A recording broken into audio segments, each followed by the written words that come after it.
Básicamente nosotros vimos que la estadística tenía dos grandes ramas, descriptiva e inferencial. Ahora vamos a atacar la parte de la estadística descriptiva. Nosotros aprendimos que hay técnicas de muestreos porque obviamente vamos a estar trabajando siempre con conjuntos de datos, que para nosotros significa que alguien fue y recopiló toda esa información. Es decir, habrán hecho una encuesta o se habrá hecho algún estudio o se habrá hecho algo y se habrá aplicado alguna técnica de muestreo que nosotros las mencionamos para tener en cuenta qué es lo que se hace en la vida real. ¿Está bien? Nosotros no vamos a hacer técnicas de muestreo, sino que simplemente vamos a empezar a trabajar con el conjunto de datos que tengamos.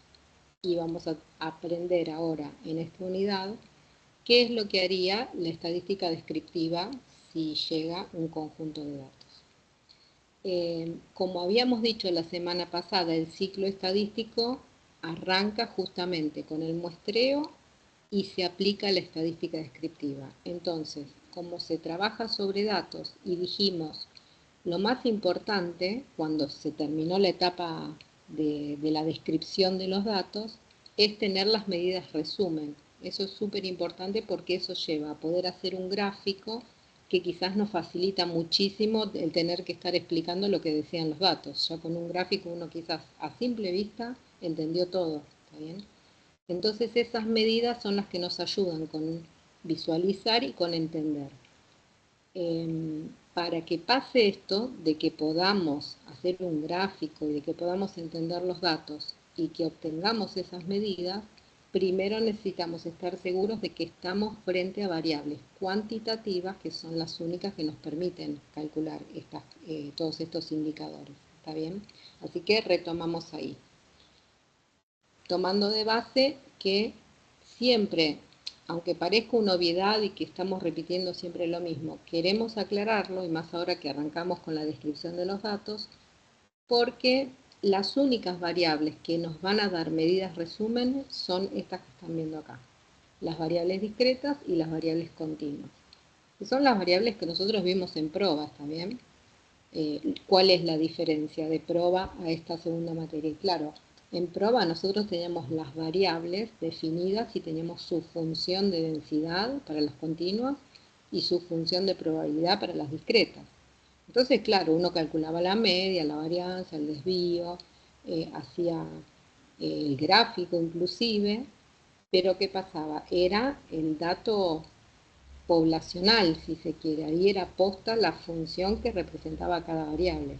Acá no tenemos nada de eso. Nosotros solo fuimos, tomamos una muestra y nos trajimos un conjunto de datos. Entonces, supónganse que tenemos un Excel con, no sé, 35 columnas y los datos están ahí agrupados en ese Excel. Cada una de esas columnas va a representar alguna variable. Bueno, de esas columnas nosotros necesitamos identificar si existe alguna variable discreta o alguna variable continua para poder calcular estas medidas que vamos a ver a continuación. ¿Está bien? La diferencia, digamos, entre discreta y continua ya lo vimos en prueba, pero bueno, lo repasamos igual. Cuando son discretas, o sea, son aquellas variables que se pueden contar. Por lo general están hablando de cantidades. ¿Está bien? Por ejemplo, acá cantidad de materias que cursa un alumno de ingeniería. Y se enumeran, son valores finitos, se dice, porque los resultados es como que los podemos enumerar. No con los dedos de la mano, como se dice, no significa que tienen que ser 4, 5, 10 y ya terminó, ya es discreta. Si es más de 10 valores o más de 15 ya no es más discreta. No, pueden ser un poquito más de valores, ¿está bien? El tema es que las identificamos como discretas si somos capaces de definir que no son continuas, ¿está bien? Así que en el caso de continuo, que es lo que nosotros necesitaríamos saber, ¿cómo sé que esta variable es continua? Bueno, siempre nos está remitiendo a las mediciones, ¿está bien? Siempre estamos midiendo kilometrajes, longitudes, tiempos, áreas, volúmenes, etcétera, etcétera, ¿está bien? Si uno toma dos valores seguiditos de esa variable y se fija si en el medio existen valores infinitos, y bueno, ahí significa que es una variable continua. Eso no sucede, digamos, si uno toma dos valores contiguos de una variable discreta y quiere mirar en el medio si hay valores infinitos y no. Ahí no hay, entonces sabemos que es una variable discreta. Entonces, las discretas se pueden enumerar y acá les puse otro ejemplo, cantidad de alumnos que cursan el ingreso en la Universidad de La Matanza, como para que vean que no tengo idea cuál es el número, la verdad, no está actualizado esto, pero supongamos que llegara a 23.000 inscriptos para cursar el ingreso. Bueno, no es un número finito y los textos dicen, es un número finito de elementos. Bueno, a veces se suele decir infinito numerable, como diciendo, mira, es un número, la verdad, muchísimo más grande que estos 4 que tengo antes, pero los puedo enumerar, ¿está bien? De ahí la diferencia. Bueno, en base a esto, y volvemos a aclarar, hacemos hincapié en que necesitamos reconocer las cuantitativas porque hay algunas columnas que están definiendo algunas variables, representando algunas variables que parecen tener la pinta de ser una variable discreta porque tienen números, tienen valores numéricos en cada una de las filas. Y uno se tienta a decir, esta es numérica, le calculo un promedio, le hago la varianza, y bueno, está mal porque esa variable no era discreta, no era continua, y entonces los valores que se están calculando de promedios y todas esas cosas son erróneos. ¿Está bien?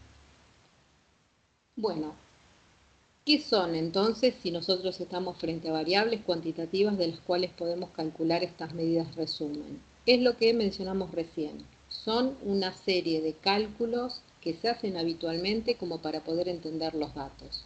Y uno, ya teniendo esos números, puede interpretar e inclusive puede llegar a hacer gráficos que representen mucho mejor a los datos que lo que podemos hacer nosotros con palabras.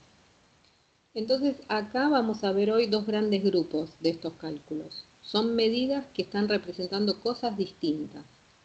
Por un lado tenemos los de posición o tendencia central y por otro lado tenemos los de dispersión o variabilidad.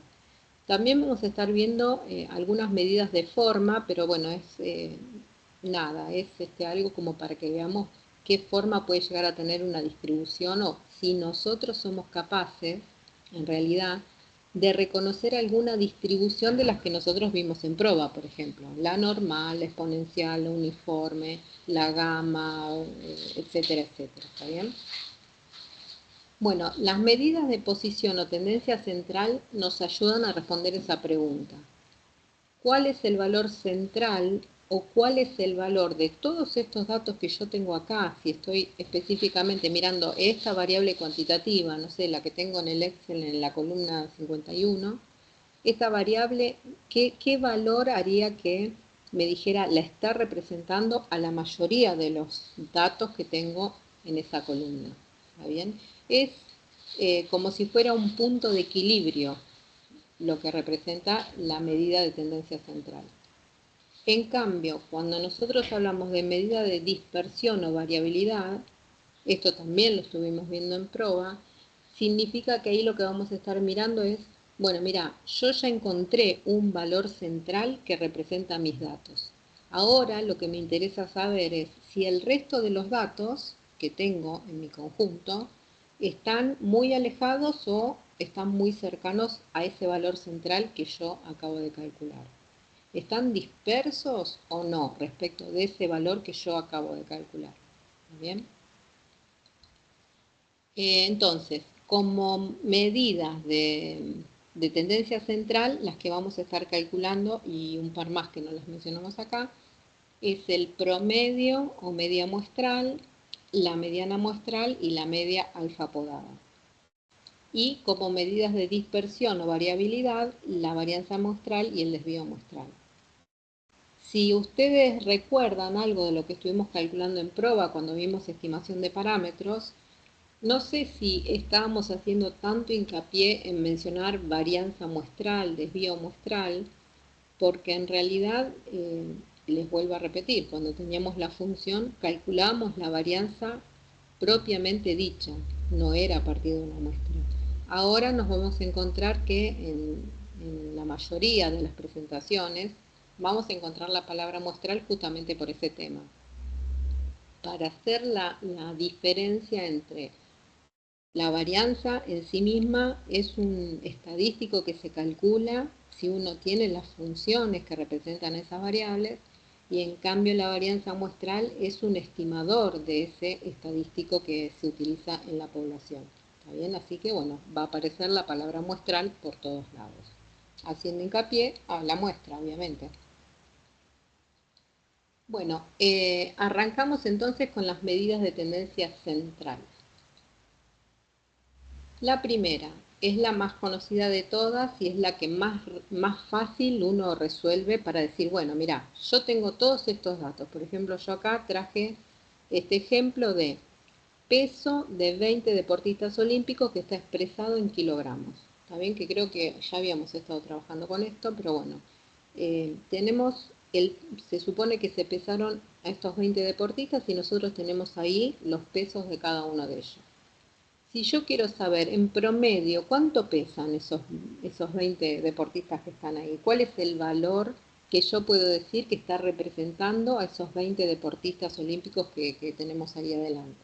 Bueno, lo más fácil es calcular el promedio, que es ni más ni menos que sumar todos los valores y dividir por la cantidad que tenemos de datos. ¿Está bien? O sea que acá, fíjense que la cuentita nos está diciendo, tenés que sumar todo esto y dividirlo por 20, porque tu conjunto de datos tiene 20.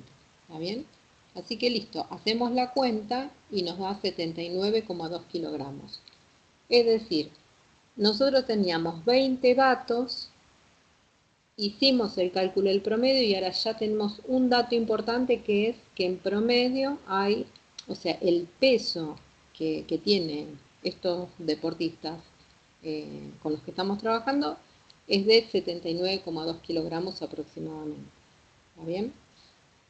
Ese sería como el punto de equilibrio con el que nosotros podríamos trabajar para ahora después calcularles, por ejemplo, las otras medidas de dispersión, para saber, bueno, qué tan alejados están todos los pesos de estos deportistas respecto del 79,2 kilogramos, que ese sería nuestro punto de equilibrio. Se supone que este valor que nosotros calculamos es muy representativo de los datos, es decir, nuestra intención es que represente a la mayoría de los datos que tenemos. Ahora, claro, uno tiene 20 datos, dio este resultado, pero ¿qué pasaría si yo tengo 3.455.000 datos? Necesito uno que represente al grueso de datos que estoy mencionando, ¿está bien? Así que bueno, esa es la intención de las medidas de tendencia central. Quiero encontrar un valor que sea un buen representante del conjunto de datos, ¿está bien? Entonces, supongamos acá, esto es para que veamos algo, que tenemos estas 4 observaciones. Nos dejamos por un lado, por un momento, digo, de lado, dejamos a los deportistas y nos quedamos con estas 4 observaciones, el 1, el 2, 2 y el 3. Nosotros le calculamos el promedio y decimos, bueno, mira, el 2 evidentemente es el valor que está representando a la mayoría de nuestro conjunto de datos. ¿Está bien? Entonces, si nosotros lo graficamos, como para tratar de visualizar, que dijimos, bueno, se supone que todas estas medidas quizás nos van a visualmente dar vamos a poder rápidamente ver qué es lo que está pasando con los datos, y bueno, si uno hace esto, que es tan sencillo como poner los datos en el eje horizontal y hacer un puntito por cada uno de los datos que tiene, y bueno, acá salta a la vista, digamos que el punto medio de equilibrio es el 2, porque encima no solo estamos ponderando que hay más de un valor que tiene, hay más de un dato, perdón, que tiene el valor 2, sino que también justo en el gráfico que estamos haciendo está en el centro, ¿está bien? Entonces es como que, bueno, listo, nos cierra, está bien. Ahora, ¿qué pasa si nosotros, para seguir haciendo estas observaciones y probando, cambiamos el último dato, el que dice 3, por un 7? ¿Está bien? Y hacemos lo mismo, le calculamos el promedio a estos 4 valores, seguimos teniendo 4 valores, pero ahora claro, se vio modificado el promedio, o sea, Solo por cambiar un numerito en el conjunto de datos, nos cambió el promedio, o sea, nos cambió ese valor de representación del conjunto de datos que nosotros estamos buscando, digamos. Entonces, si nosotros lo graficamos, ¿qué es lo que pasa?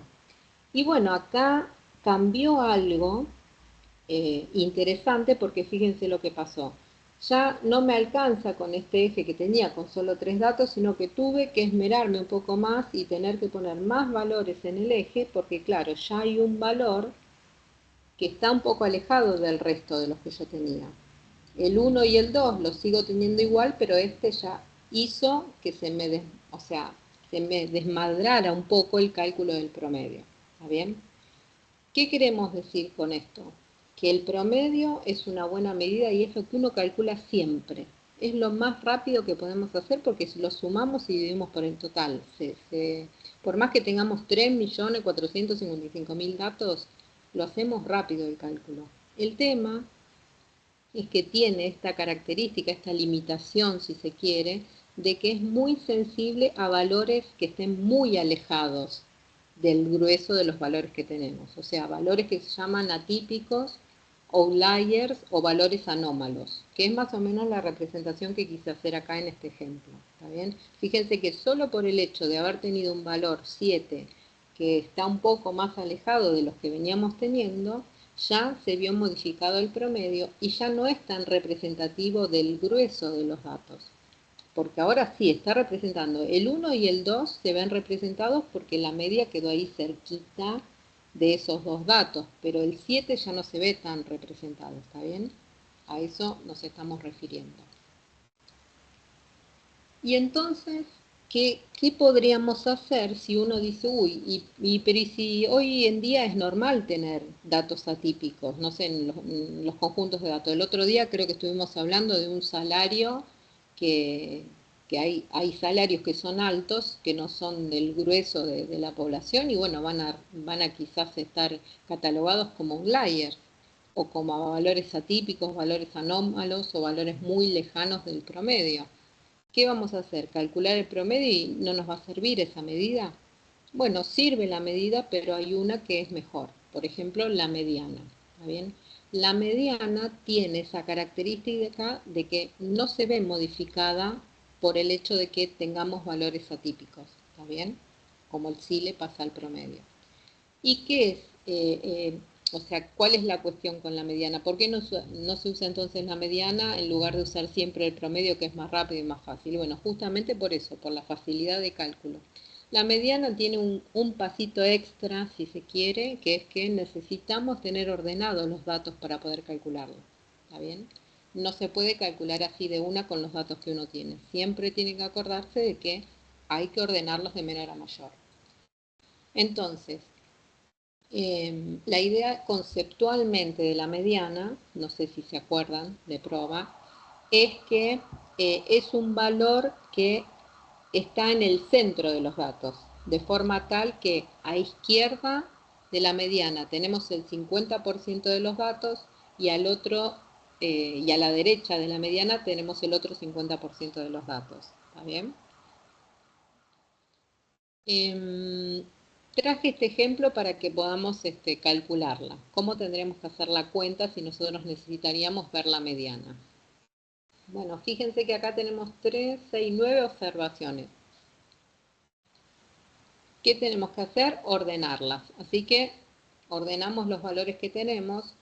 Fíjense que si llega a haber valores repetidos, no es que se van a volar, digamos, sino que tienen que permanecer y hay que repetirlos tantas veces como aparezcan. ¿Está bien?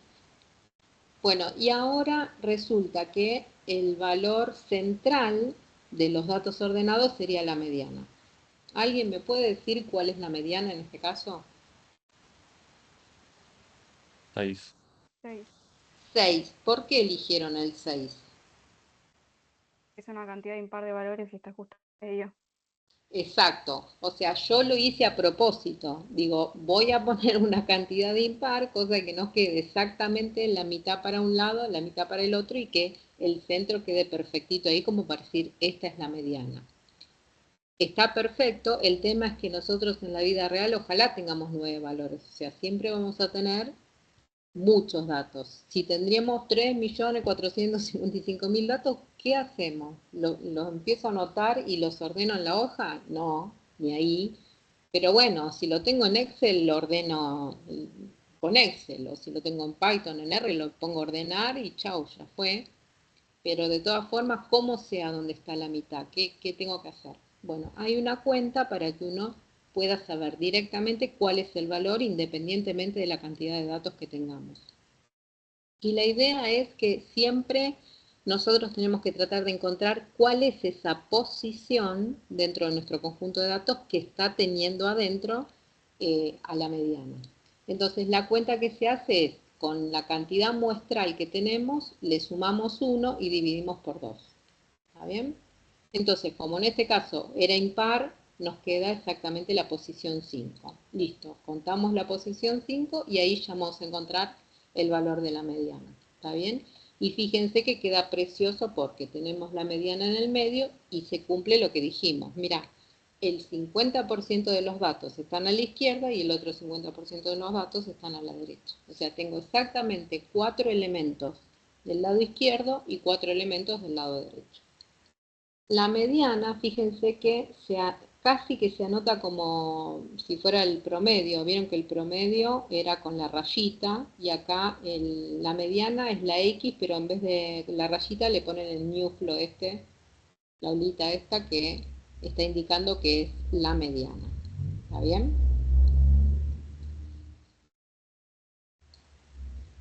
Bueno, ¿qué pasa ahora si nosotros tenemos estas observaciones? O sea, lo único que hice fue sacar un dato, me parece. Acá fíjense que tenemos 3, 6, 8. ¿Qué les parece que tendría que hacer para calcular la mediana? Como que la posición queda en el medio entre el 4 y el 6. Eh, pero Puede ser Hay que que sea. ordenar ordenarlo. primero. primero los tenemos que ordenar, exactamente. Ese es un error re común que nos pasa a todos, porque nosotros con el promedio calculamos, empezamos a hacer la cuenta, acá no podemos hacer ninguna conjetura ni nada hasta que no los ordenemos, ¿está bien? Entonces ordenamos la muestra. Inclusive ponemos los repetidos y ahora sí estamos en condiciones de hacerlo. Pero fíjense que tenemos que hacer lo mismo que dijimos antes. Acá lo hacemos a ojo pues son poquitos datos, pero siempre tenemos que suponer que nosotros no vamos a tener poquitos datos, entonces siempre a la muestra le sumamos 1 y dividimos por 2. Con eso nos sacamos de encima esto de si tengo cantidad par o si tengo cantidad impar. También es como que tenemos una cuenta resuelta que sirve para todos los casos, tanto para tener una cantidad par de datos o tener una cantidad impar de datos.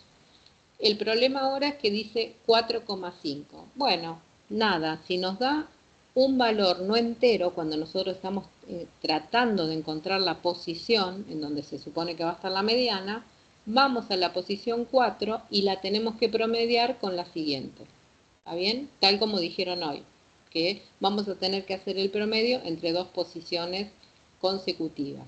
Entonces acá lo que nos está diciendo es que primero tomemos el valor que tenemos en la posición número 4, que fue la parte entera que nos dio como resultado nuestro cociente, y después le incorporamos también, es decir, le sumamos el valor que tiene la posición adyacente, superior, y dividimos por 2. ¿Está bien?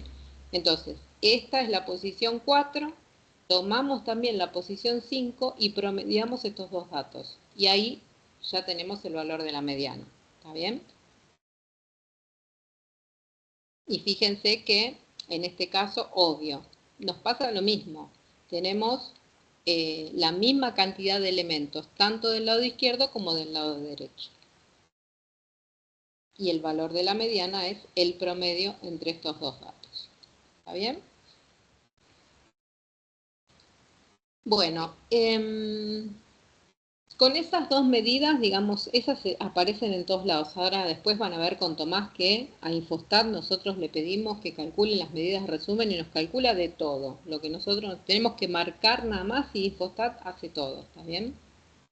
Y de hecho, si uno quisiera practicar en Excel o en Python o lo que sea, media y mediana uno lo encuentra siempre. También son como las medidas claves para poder calcular una medida de tendencia central.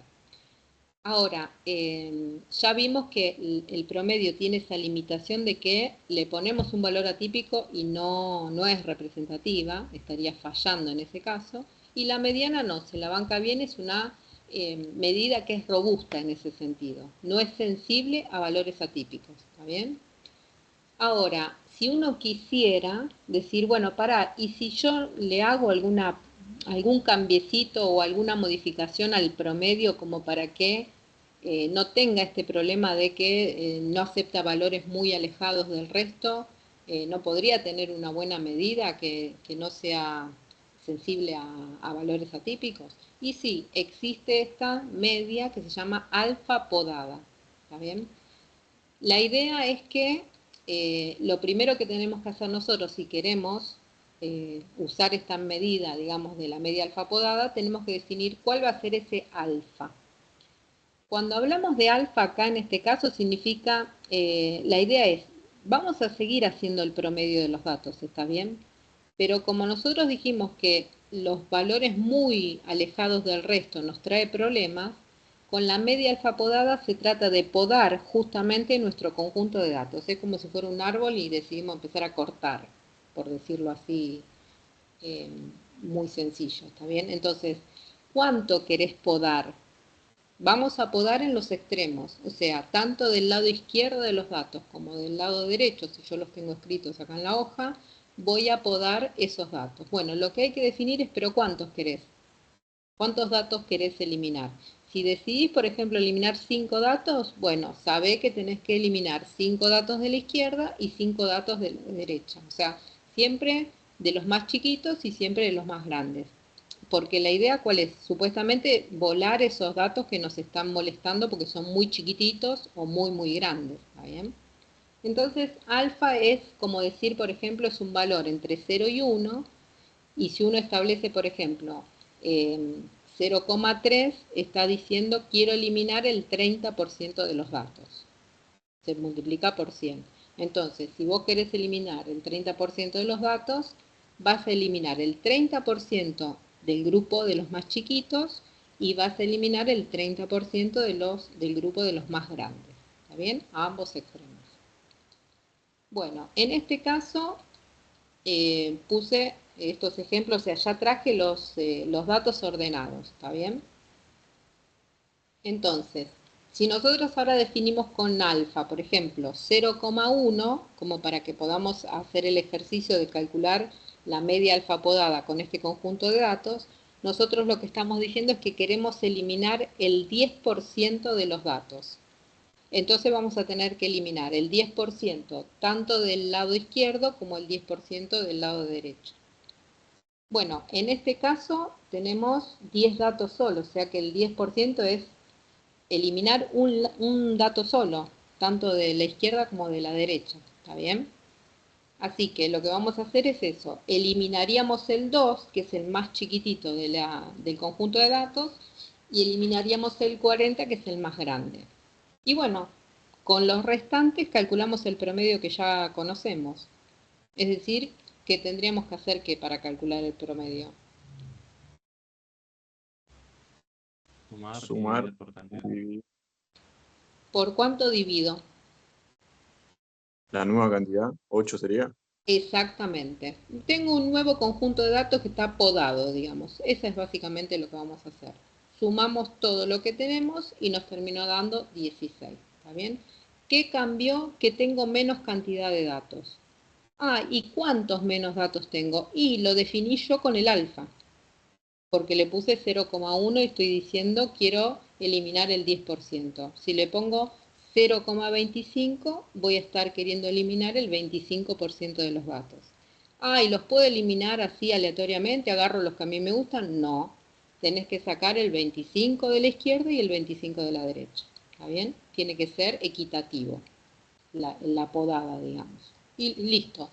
Esta medida es un promedio de todas formas, pero tiene la característica de que ya es perdió, digamos, el tema este de el impedimento que tenía el promedio normal que nosotros generábamos, porque era sensible a los datos atípicos.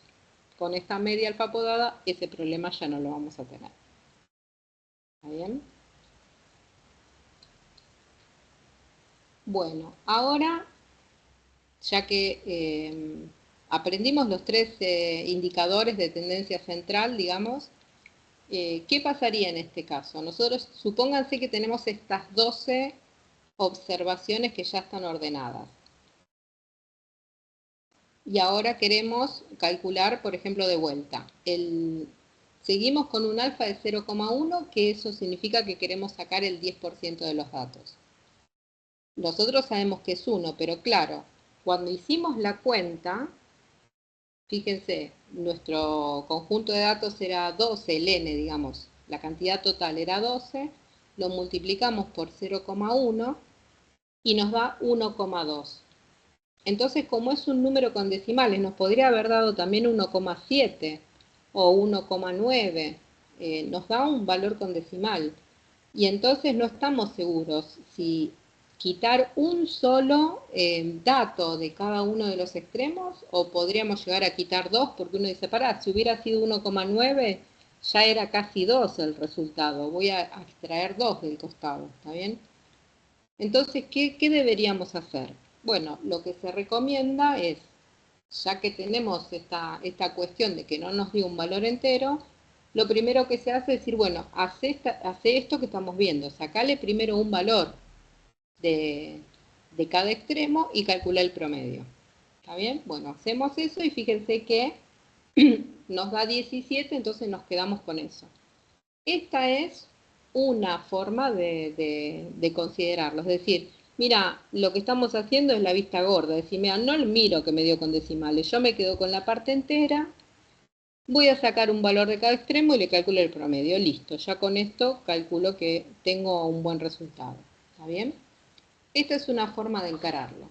Ahora, existen otras posibilidades, que eso lo va a decidir realmente la persona que esté trabajando con el conjunto de datos, porque quizás con esto ya se solventó el problema de que eran datos atípicos. Quizás justo ese valor, uno a la izquierda, uno a la derecha, que voló o que podó, ya fue suficiente porque era el dato grande o el dato más chiquitito que le estaba molestando, ¿está bien? Y quizás el valor de la media ya promediada muestral quedó bien. Ahora, si no quedó bien, ¿está bien? La otra posibilidad que se puede utilizar es, además de calcular esto de el promedio quitándole un dato de cada extremo, la posibilidad que queda es hacerlo cambiando dos datos, es decir, podando dos datos de los extremos, ¿está bien? Entonces, no solo se quita el 1 y el 45, sino que se quita también el 2 y el 40. Se hacen las dos cuentas, ¿está bien? Si quitábamos 1, ya habíamos visto que nos daba una media de 17, y si quitamos 2 de cada extremo, haríamos la cuenta de vuelta y nos queda 16, ¿está bien? Entonces, lo que se hace para decir, bueno, y finalmente, ¿cuál es el promedio con esta nueva forma de cálculo que estoy intentando hacer? Bueno, lo que se hace es hacer como un promedio ponderado entre los dos resultados que nosotros obtuvimos, ¿está bien? Fíjense que si yo esto lo leo como par ordenado de puntos que podemos graficar en una recta, este sería el X, el 1 sería el X y el 17 sería el Y, y este otro caso, el 2 sería el X y el 16 sería el Y, ¿está bien? Y lo que estamos mencionando acá es mirá, traté de calcular la media alfa podada, podando un dato, y me dio 17, el promedio muestral, y acá estoy intentando podar dos datos, y me dio 16 la media muestral, alfa podada, ¿está bien? Entonces, bueno, extrapolando con estos dos resultados a cuál debería ser el promedio muestral que me da con un X de 1,2, obtenemos el 16,8, ¿está bien? Y entonces este es el resultado que uno utilizaría con tranquilidad, pensando que ya sacó ese problema que tiene el promedio muestral de ser tan sensible a valores muy grandes o muy chiquitos en el conjunto de datos. ¿Está bien? Son los dos tipos de cálculos que existen. Bueno, ¿alguna pregunta hasta acá? ¿Vamos bien? No, vamos bien, profe. Se entiende bastante. Buenísimo. Profe, yo tengo una duda sobre la mediana. Sobre qué tanto representa una tendencia en la distribución. O sea, imaginemos que tengo una distribución muy tirada para uno de los lados en pesos, hacia la Sí, izquierda o hacia la derecha.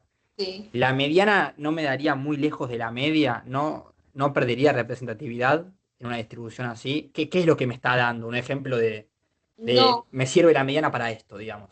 la mediana te va a servir justamente para lo que estás mencionando, que lo vamos a ver un par de diapositivas más adelante. Pero sí, se compara contra la media justamente para detectar, sin tener que hacer un gráfico, esto que estás diciendo. ¿Es asimétrica la distribución? ¿Es acampanada y es simétrica? ¿Está el 50% para un lado y para el otro? En ese caso la mediana está en el centro y coincide con la media, para que sea simétrica. ¿Y en qué caso pasaría esto de que se separan? Si se separan la media y la mediana, surge esto de la simetría en la distribución. Ok, gracias. Ahora lo vamos a ver un poquito más adelante. Bueno, avanzo, yo pensé que era algo de cálculo. Bueno, ya con esos tres cálculos que hicimos, el promedio muestral que ya conocíamos, la mediana muestral, que bueno, la acabamos de practicar ahora, y la media alfa podada, que es una posibilidad que existe de tratar de hacer una medida más robusta y que no sea sensible a valores atípicos, que es la media alfa podada. Bueno, ahora que nosotros ya tenemos un valor central, digamos que ya lo pudimos calcular, la idea ¿cuál es? Queremos saber si los otros datos que andan dando vueltas por ahí en nuestro conjunto de datos están muy lejos o muy cerca. ¿Está bien? Entonces, acá les traje dos conjuntos de datos distintos, obviamente chiquititos, para que podamos ver estas características.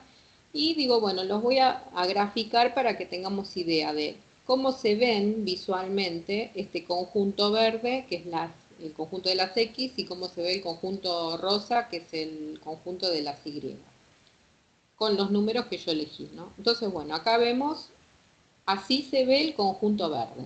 ¿Está bien? En el eje horizontal. Simplemente poniendo los datos y un redondelito para representar a cada dato.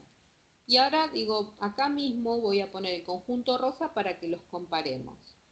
Y como estamos tratando nosotros de aprender qué es esto de la dispersión, uno dice, bueno, mira, la dispersión o variabilidad te está diciendo qué tan alejados están tus datos respecto de la media que vos calculaste, o la medida de tendencia central que elegiste.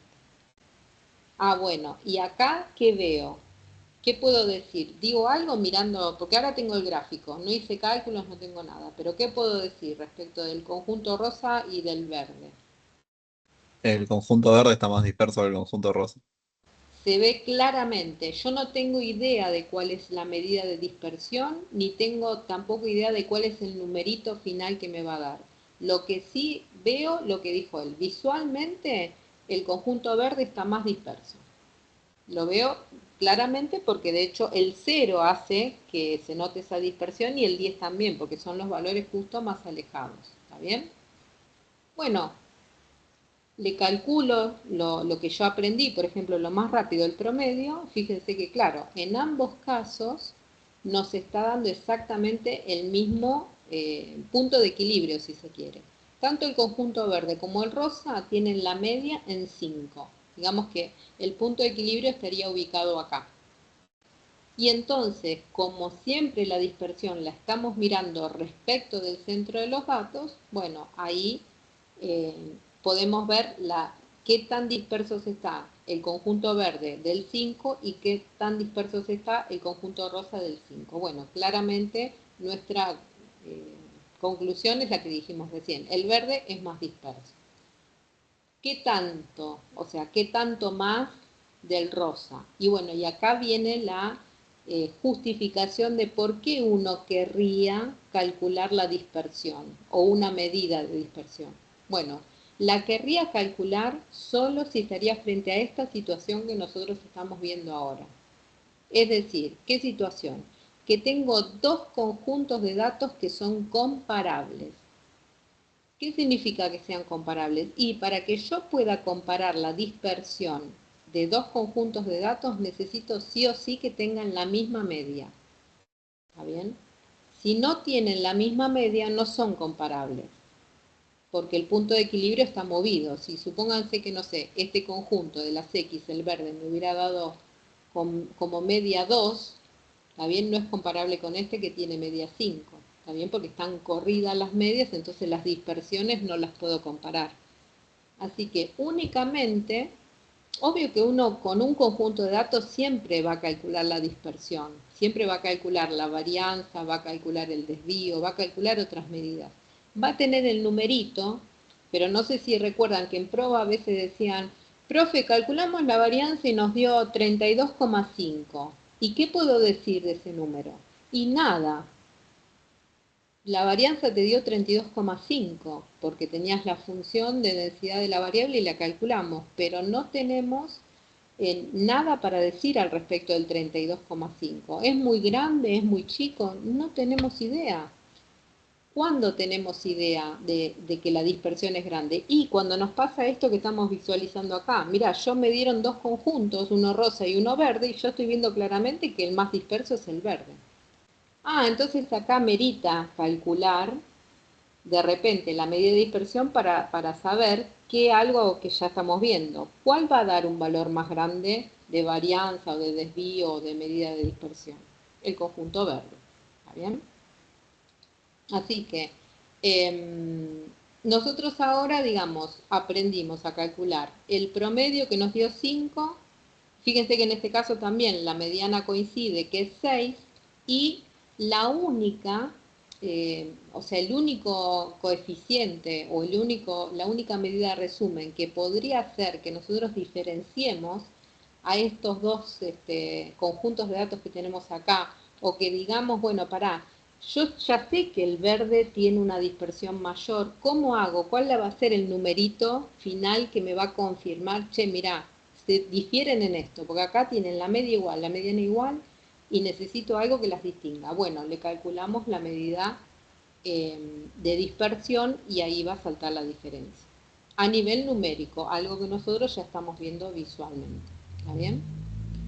Bueno, uno de los indicadores que se utiliza, que es muy rápido de calcular y por eso se utiliza mucho, es el rango. Uno siempre lo que hace cada vez que tiene un conjunto de datos es decir, bueno, a ver, calcula la diferencia entre el valor más grande con respecto al valor más chiquito de los datos que tenemos. Entonces, es muy fácil de calcular y entonces se calcula rápidamente. Con nuestros datos, fíjense que en el caso del conjunto verde, haciendo la cuentita, el rango nos dio 10, y en el caso del conjunto rosa, haciendo la cuentita con esos datos, nos dio 6. ¿Está bien? Entonces, fíjense que acá ya notamos esta diferencia que veíamos visual entre los dos conjuntos de datos. Era esperado que el verde tenga un rango mayor que el rosa. ¿Está bien? Así que acá ya encontramos una medida resumen que avala lo que nosotros veíamos gráficamente, pero que no lo podíamos todavía justificar con los números, con las medidas de tendencia central, básicamente. Bueno, ¿cuál es el problema que tiene el rango? De vuelta, lo mismo. Todos los que son fáciles de calcular tienen este problemita de que alguna característica en contra tienen. Bueno, en este caso le pasa lo mismo que al promedio. Si llega a haber un dato recontra alejado del resto, muy chiquitito o muy grande, el rango se desmadra y nos da cualquier cosa. ¿Está bien? Así que esa es la única característica que uno tiene que tener presente. ¿Lo calculamos fácil? Sí, pero acordate que si hay algún dato muy, muy extremo y se va a ver modificado justamente por ese que va a estar arrastrando a la cuenta, porque Básicamente, siempre estamos utilizando los extremos para calcular el rango. No sabemos qué es lo que está pasando en el medio. Para eso, fíjense, cambié levemente los datos del conjunto verde y del conjunto rosa. En este caso, podemos visualizar ambos. Fíjense que ambos están arrancando en 0 y ambos están terminando en 10. Y si nosotros, bueno, los graficamos como para ver qué es lo que está sucediendo, bueno, la distribución es distinta. En este caso tenemos valores más variados y el conjunto rosa, ¿qué característica tiene? Y bueno, que hay 3 datos que tienen el mismo valor. Ahora, ¿qué pasa? Si yo tomo la decisión de calcular el rango, que digo es rápido de calcular, ¿qué es lo que sucede? Y bueno, en ambos casos me termina dando lo mismo. O sea, acá tengo promedio igual, mediana igual, rango igual. Entonces se me cae la teoría que les venía diciendo que es si la media te da igual, la mediana te da igual, probá con el rango porque ahí ves que si los datos están dispersos va a saltar. Bueno, acá no saltó porque ¿qué pasó? Hay una diferencia entre los conjuntos de datos, que lo vemos visualmente, pero no lo está explicando ninguno de los las 3 medidas que estamos calculando. Esta última en particular no lo explica porque justo agarra los extremos, no le importa lo que está pasando acá adentro. Y nosotros estamos viendo que acá adentro está pasando algo importante, o sea, acá el 5 está teniendo mucha preponderancia en el conjunto rosa. Y entonces, y bueno, esa es la limitación que tiene el rango. ¿Está bien? Nos da un número rápido de poder conocer, pero tiene esta limitación. No conocemos qué es lo que está pasando en el medio con el resto de los datos y, de vuelta, si acá apareciera un valor muy, muy atípico, esto se desmadraría y daría cualquier cosa. ¿Está bien? Entonces, en este caso, ¿qué hacemos? Nos pasamos a otra medida de dispersión o variabilidad.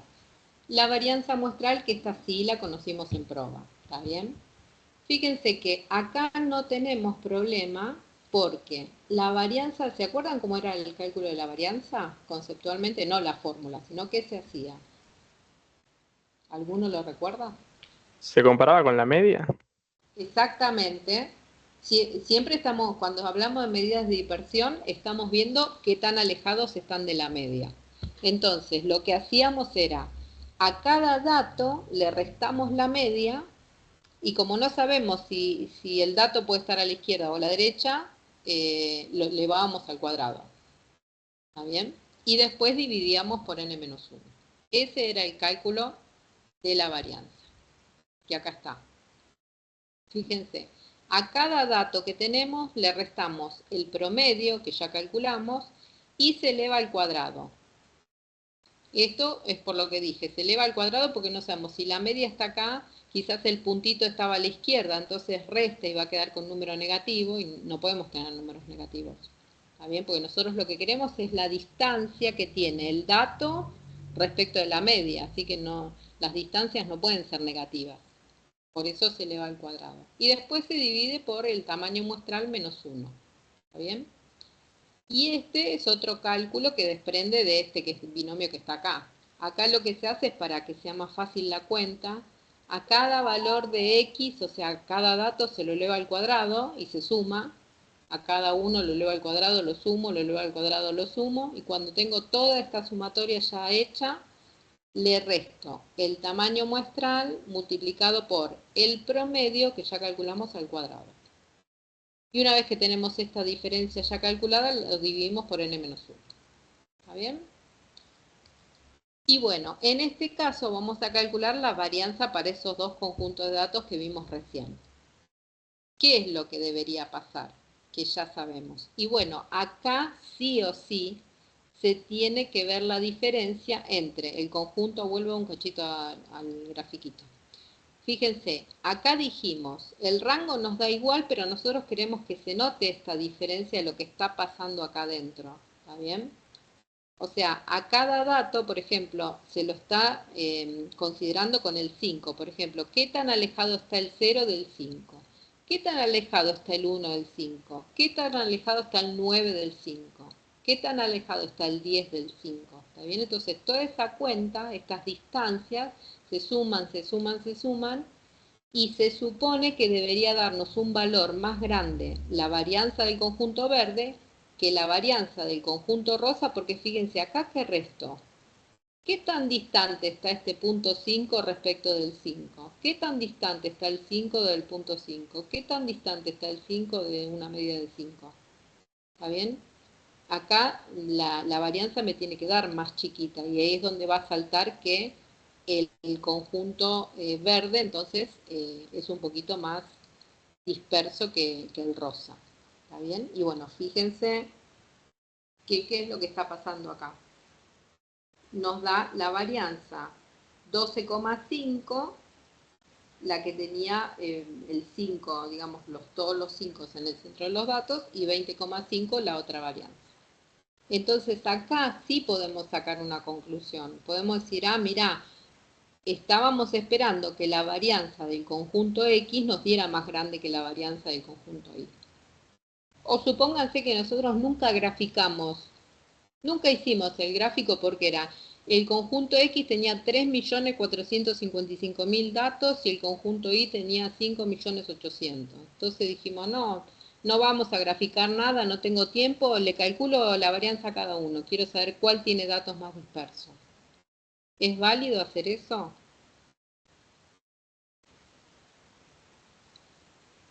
Sí. ¿Seguro? ¿No tengo que hacer algo antes? Me falta un pasito. Ordenarlos no. Para que sean comparables. Fijarse que tengan igual promedio. Claro, lo primero, tengo que ver que el conjunto de los 3.455.000 datos y el otro de 4,5 millones, no sé cuánto dije, cada uno le calculo el promedio y tiene que ser exactamente el mismo. Mismo promedio. Si no es el mismo, por más que yo le calcule y me dio estos resultados, supónganse que uno me dio 20,5 la varianza y el otro 12,5. No puedo decir nada al respecto porque si tienen el promedio distinto no son comparables para nada. ¿Está bien? Eso es fundamental para la varianza.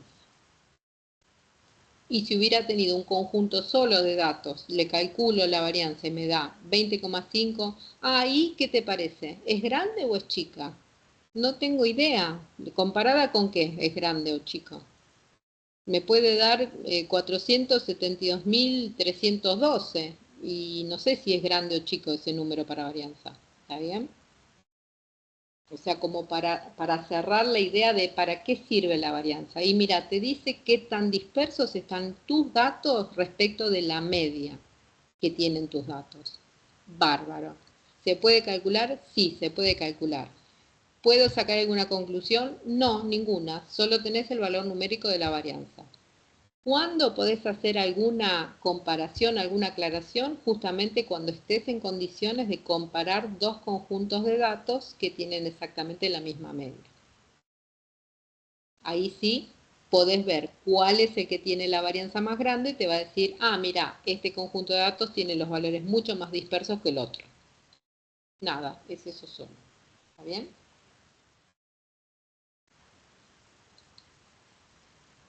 Bueno, desvío estándar muestral es raíz de la varianza, ni más ni menos. Y es de esperarse que obviamente yo seguí con el mismo cálculo del conjunto de datos que estábamos viendo recién, del X y del Y, que era el conjunto verde y el conjunto rosa, que se supone que uno tenía la varianza más grande porque tenía los valores más dispersos y nos dio así.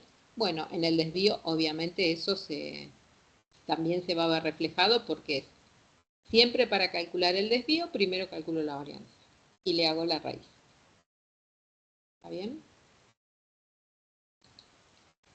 Bueno, tenemos otro indicador que es el coeficiente de variación, que ya no se está utilizando. Pero bueno, como se calcula fácil, si uno a veces, de hecho en Infostat está también para calcularlo. Y en la mayoría de los software estadísticos está presente, porque es fácil de calcular. Entonces, si alguien también está intentando comparar dos conjuntos de datos que más o menos tienen la misma, o sea, que tienen la misma media, este también es un indicador que permite comparar justamente eso. Fíjense que la cuenta que se hace es tan sencillo como tomar el desvío que tiene cada conjunto de datos y dividirlo por el promedio que tiene ese conjunto de datos. Y entonces, supongamos que nosotros queríamos comparar estos dos, le calcularíamos este coeficiente y podríamos encontrar esto que estamos viendo visualmente como para justificarlo con el coeficiente de variación. Pero no es más que eso, ¿está bien?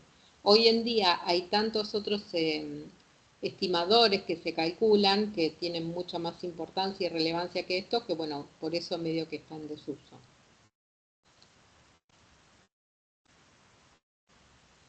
Bueno, nosotros como ya teníamos el conjunto de datos, el X y el Y, ya veníamos calculando todos los indicadores, lo podemos calcular.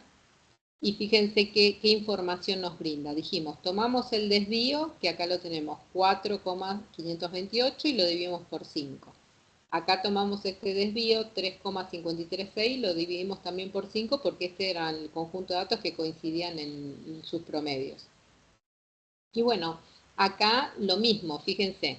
Veníamos diciendo, tienen el mismo promedio, tienen la misma mediana, le calculamos la varianza, le calculamos el desvío y ahora confirmamos o también aporta, digamos, el coeficiente de variación con la cuenta, que después se multiplica por 100 para hablar de porcentaje.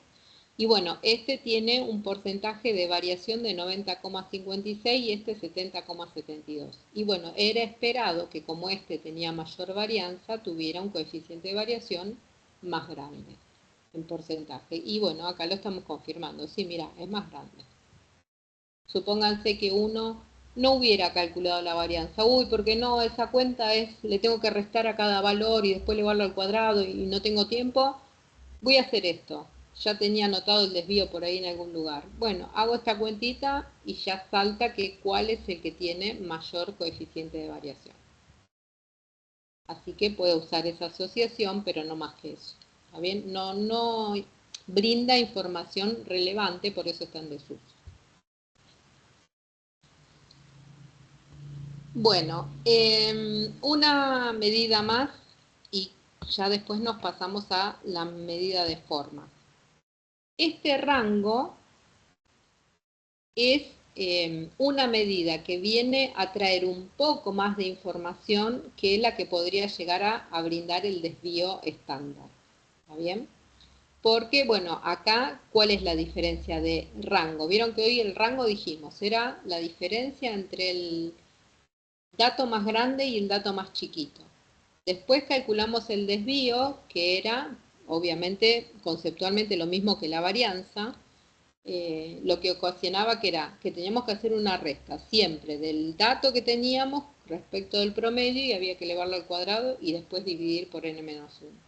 Bueno, acá estamos haciendo una cuentita de resta igual que hicimos con el rango, pero en este caso vamos a tener en cuenta los datos centrales de nuestro conjunto de datos.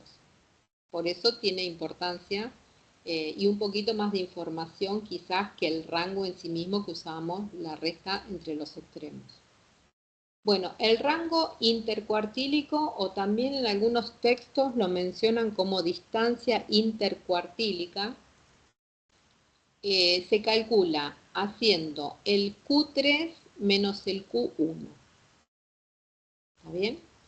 Y ahora la pregunta es, ¿y qué es el Q3 y el Q1? Suena como algo de algún medicamento, más que de estadística. Pero bueno, el Q3 y el Q1 lo vamos a ver ahora en la práctica.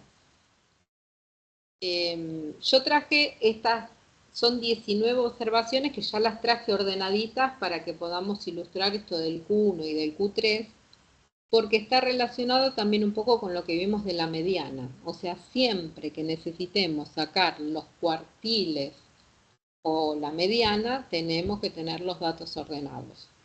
Entonces, cuando hablamos de Q1, Q2 y Q3 estamos hablando de cuartos. Es como que tomamos nuestro conjunto de datos y lo dividimos en 4 partes iguales. ¿Está bien? Yo elegí 19 justamente para que me quede precioso ahí la separación y queden 4, 4, 4 y 4. ¿Está bien? Y me quede el Q1, el Q2 y el Q3 bien clarito para poder mostrarlos. Entonces, fíjense, el Q2 siempre es la mediana. ¿Está bien? O sea que si uno encuentra en algún gráfico, en alguna hojita escrito Q2 72,3, ya sabemos que es la mediana. Y el Q1 y el Q3 son los cuartiles que están antes y después que la mediana. Es decir, cuando uno habla de Q1, ya sabe que el Q1 lo que dejó es el 25% de los datos a la izquierda y el 75% restante a la derecha. ¿Ven? Este 3, que es el Q1, dejó solo 4 de los 19 datos a la izquierda y los 3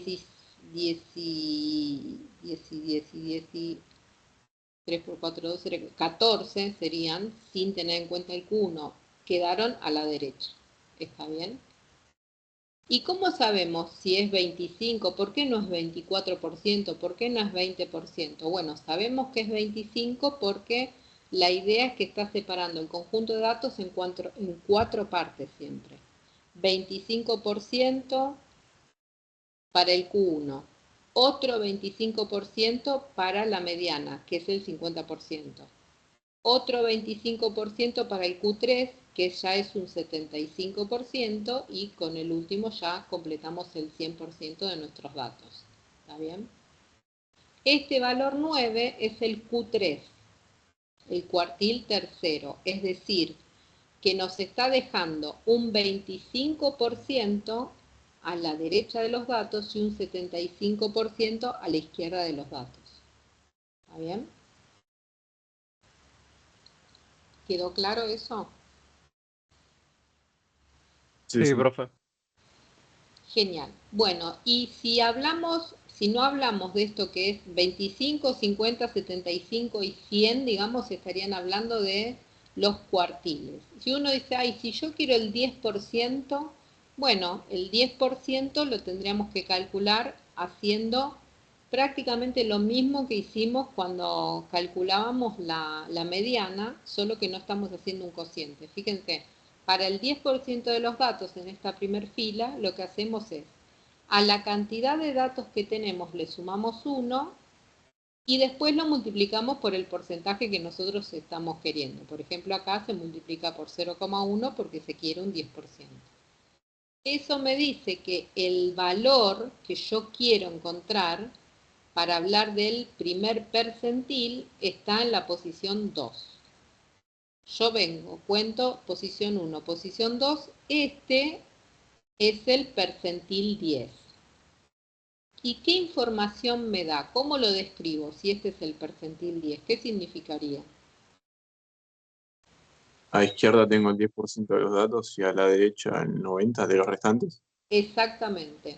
Ese es el valor que me deja a izquierda 10% y a derecha 90%.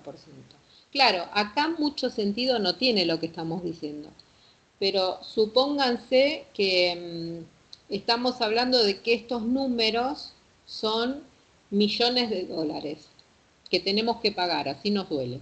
Son millones de dólares que nosotros tenemos que afrontar de deuda, supónganse.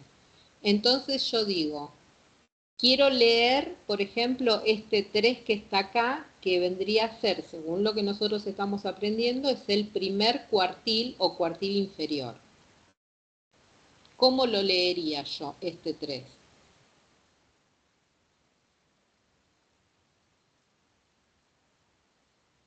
¿Con el ejemplo de los millones de dólares o con...? Sí, con el ejemplo de los millones de dólares.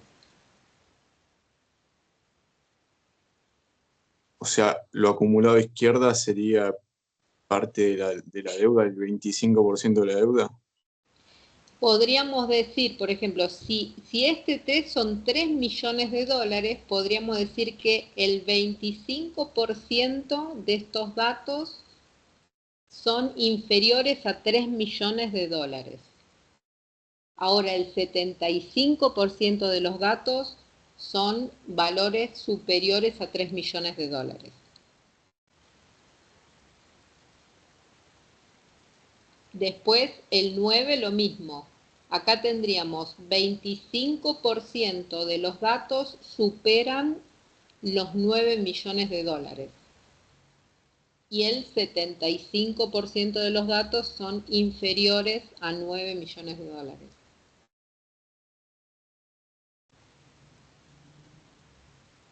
¿Cuál es la mediana en este caso, en millones de dólares? 6. 6 millones de dólares, ¿está bien?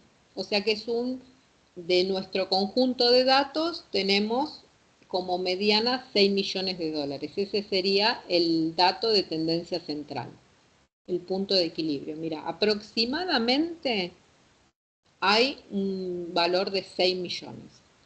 Y nos está diciendo que el 50% de los datos, tanto a izquierda como a derecha, tienen o son menores a 6 millones o son mayores a 6 millones. Ese es el punto de quiebre, si se quiere. ¿Está bien? Bueno, con esto que decimos, fíjense qué es lo que ocurre. Cuando nosotros hacemos el rango intercuartílico, lo que estamos haciendo es la diferencia entre el cuartil 3, que nos deja un 25 a finalizar los datos, es decir, hacia la derecha, y el cuartil 1, que nos deja un 25 apenas arrancan los datos, a la izquierda. Entonces, digamos, la resta, la distancia que existe entre el Q1 y el Q3 es lo que significa el rango intercuartílico. ¿Está bien? Nos da 6. Profe, se podría ver como un rango podado, por así decirlo. No, lo que es no está podado, lo que está es considerando a los datos intermedios. Para salir de esto de que el rango era agarrar el último número y restarle el primero.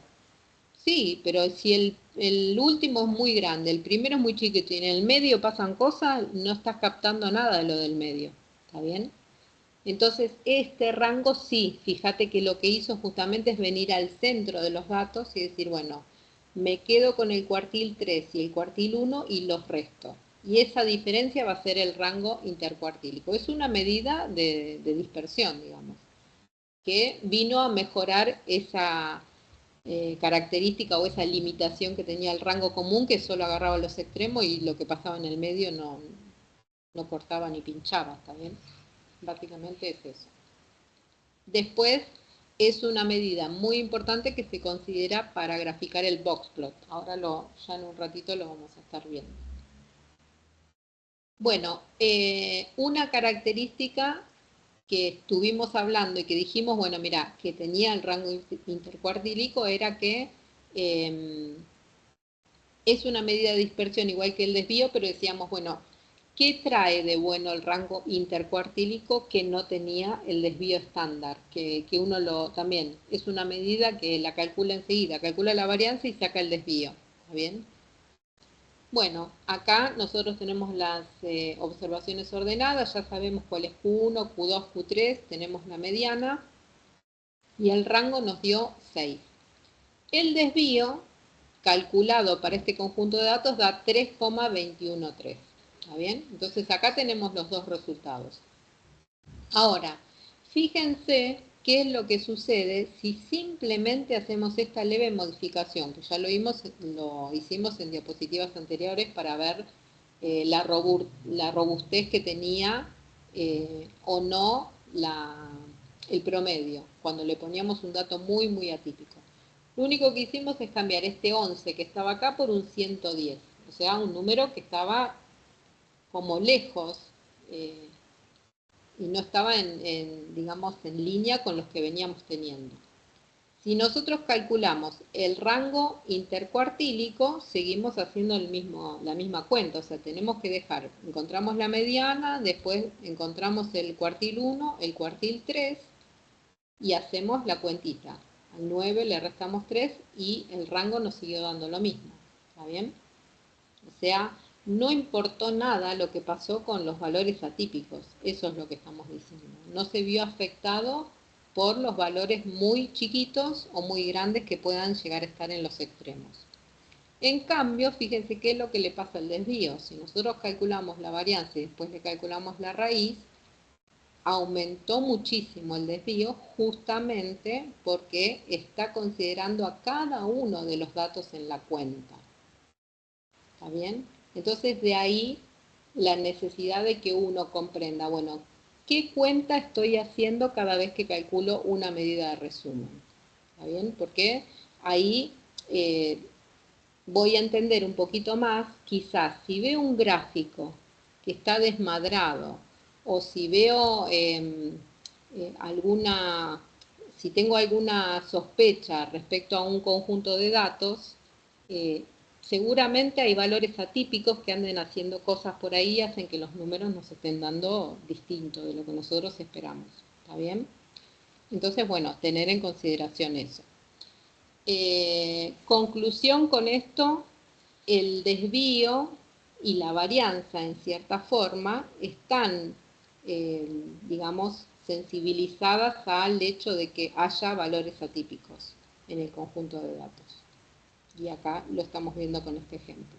En cambio, el rango intercuartílico no. Bueno, por suerte, digamos, hay también una medida que viene a solventar este problemita que tiene el desvío. Vieron que nosotros vimos, el promedio se desmadraba si había un dato muy atípico. Se solucionó con la media alfa podada, ¿está bien? O se podía calcular la mediana si uno querría. Ahora, vimos que el desvío le está pasando lo mismo que le pasaba al promedio. Si hay valores muy, muy alejados del resto, empieza a dar valores que no son muy representativos como medida de dispersión. Entonces, para solucionar eso, se generó este nuevo desvío que se llama desvío absoluto mediano o MAD, por las siglas en inglés. En la mayoría de los textos aparece así con MAD en mayúsculas. Y resulta que, ¿cómo hicieron para calcularlo? Y dijeron, mira, si la media la pudimos solucionar, digamos, o el promedio lo pudimos solucionar podando el conjunto de datos, y después podíamos calcular la mediana, acá que dijeron, bueno, vamos a aplicar el cálculo de la mediana para hacer el desvío. O sea, tratemos de mantener la esencia de lo que era el cálculo del desvío, que consideraba cada uno de los datos que estaban dentro del conjunto de datos, pero como la media no es una medida robusta, no es una medida que nos sirva en el caso de tener valores atípicos, en lugar de la media usemos la mediana. Entonces se hizo ese cálculo. Fíjense que este nuevo desvío, ¿cómo se calcula? Se calcula calculando la mediana, pero ¿de la mediana de quién? De cada uno de los datos que tenga el conjunto de datos, restándole la mediana del conjunto de datos. ¿Está bien? Es decir, se está midiendo la distancia de cada uno de los datos respecto de la mediana que tiene ese conjunto, en lugar de hacerlo respecto del promedio como lo hacía el desvío. ¿Está bien? Entonces, primero se calculan todas estas distancias. A cada uno de los datos se le resta la mediana, a cada uno de los datos se le resta la mediana, y cuando se tienen todos estos datos, se ordenan y se le calcula la mediana. Y este es una medida de dispersión más robusta que el desvío que venimos calculando nosotros, porque este no tiene problemas con el tema de los valores atípicos. Es muy resistente al hecho de que aparezcan valores muy chiquititos o muy grandes dentro de nuestro conjunto de datos. ¿Está bien? Bueno, acá tenemos un ejemplo. Acá tomé el mismo conjunto de datos que teníamos recién, que le pusimos el 110, ¿está bien? Que era un valor muy, muy distinto que el resto. Bueno, la mediana en este caso es 6 porque es justo la que está en el centro de los datos y acá la podemos ver visualmente porque son poquitos datos, ¿está bien? Así que, para calcular el MAD, ¿qué les parece que tendría que empezar a hacer? Acá Calcular valor la de media. resto de 6. ¿Cómo? Perdón. A cada valor restarle la mediana o el promedio. Exactamente. Entonces tendría que hacer 1 menos ¿cuánto? 6. 6. 6. Después 1 menos 6. Después 2 menos 6. O sea, tendría que hacer eso. Todas las desviaciones, sabiendo que la mediana es 6. Bueno, acá las escribí todas. 1 menos 6, 1 menos 6, 2 menos 6, 2 menos 6. Las escribí todas. Son 19 en total. A todas, fíjense que le estoy restando. A cada uno de los valores siempre le estoy restando la mediana. Y, me fui. Quedaron todas estas desviaciones, que sería lo que está acá adentro entre las barras de módulo. Los valores que son negativos, obviamente, se pasaron a positivos por estas barras de módulos, ¿no? Pero bueno, lo primero que había que hacer era esto que está entre paréntesis, y ahora que tengo ya todo este conjunto de datos, porque lo acabo de calcular, le tengo que calcular la mediana a estos resultados que yo obtuve, ¿está bien? O sea que mi nuevo conjunto de datos sería 5, 5, 4, 4, 3, 2, 2, 1, 1, 0, 1, 1, 2, 2, 3, 3, 4, 4, 104. Los ubico, los escribo, los ordeno, obviamente, que acá fíjense, yo ya los traje ordenados para no meter la pata, y calculé la mediana y me da 3. ¿Está bien? ¿Se acuerdan cuánto nos había dado el desvío de este conjunto de datos? 20 y algo. Creo. Claro, no, se había desmadrado, era 3, el desvío era 3 punto y algo, pero después cuando le clavamos el 110 se desmadró y se fue a 20 y pico. Y bueno, ahora nosotros con ese conjunto que tenía el 110, aplicamos el cálculo del MAD y obtuvimos un 3 que ya es más aceptable y más parecido al desvío que tenía originalmente el conjunto de datos, que no tenía ese dato outlier. ¿Está bien? Es decir, acá lo que está ponderando es, está bien, tenés un dato grande o un dato muy chiquito, yo lo tomo, hago la cuenta, pero sigo manteniendo la esencia de que yo quiero ser un representante central de todos los datos que tenés. ¿Bien? No me voy a dejar influenciar por alguno grandote que ande por allá o por algún chiquito que ande por allá. ¿Está bien? Así que con este cálculo solucionamos la limitación del desvío.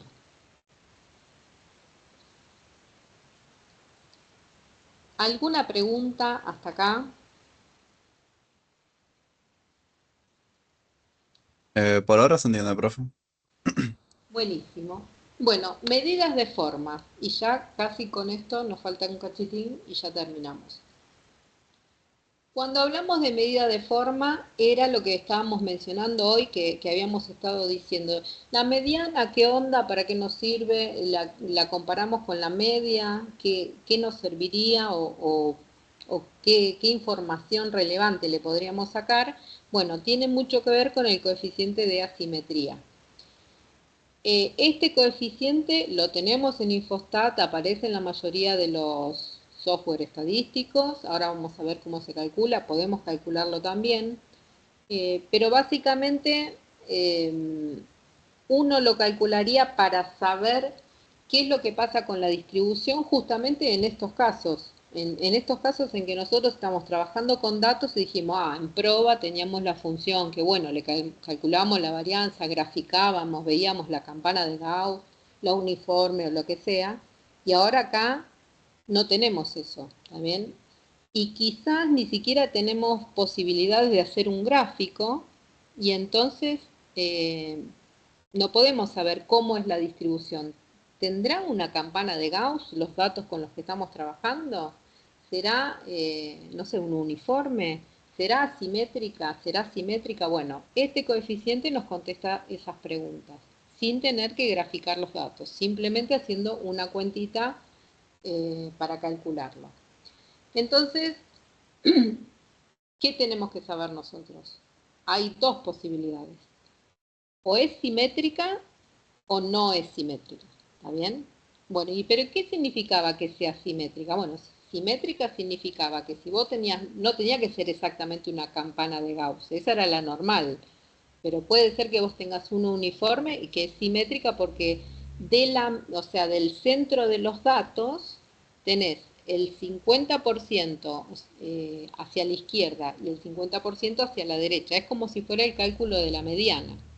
O sea, cuando tenemos una distribución simétrica, nosotros partimos ese gráfico a la mitad y si quisiéramos topar esas dos mitades y juntarlas sería exactamente idénticas porque la mediana deja el 50% a la izquierda y el 50% a la derecha. ¿Está bien? O sea, tiene que ser la misma forma, la misma curva o lo que sea, tanto de la izquierda como de la derecha. Ahí serían simétricas. Cuando no son simétricas, ¿qué pasa? Y bueno, una de las dos partes está distinta. ¿Está bien? Ahí tenemos asimetría o también se dice que hay un sesgo que puede ser negativo o un sesgo que puede ser positivo. ¿Cuál es el cálculo que tenemos que hacer? Y un choclazo de cálculo. Bueno, no tanto, pero fíjense, analicemos esta cuenta. ¿Qué es lo que está haciendo para calcularse el coeficiente de asimetría?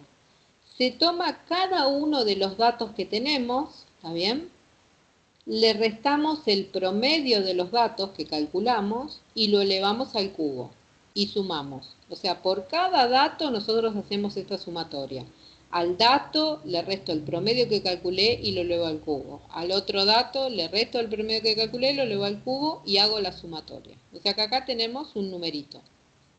Y después lo tenemos que dividir por el tamaño de la muestra con la que estamos trabajando, multiplicado por este S de X es el desvío estimado, que es el desvío que acabamos de calcular hoy, o sea, raíz de la varianza, pero elevado al cubo. ¿Está bien? Y bueno, haciendo este cociente uno obtiene el numerito. Acá vamos a obtener un número. ¿Cómo hacemos para saber con ese número si es simétrica a izquierda o si es simétrica a derecha? Bueno, lo primero que tenemos que ver es que si nos llega a dar 0, está hablando de que es simétrica. ¿Está bien? Porque claro, todo esto se cancela, nos queda 0.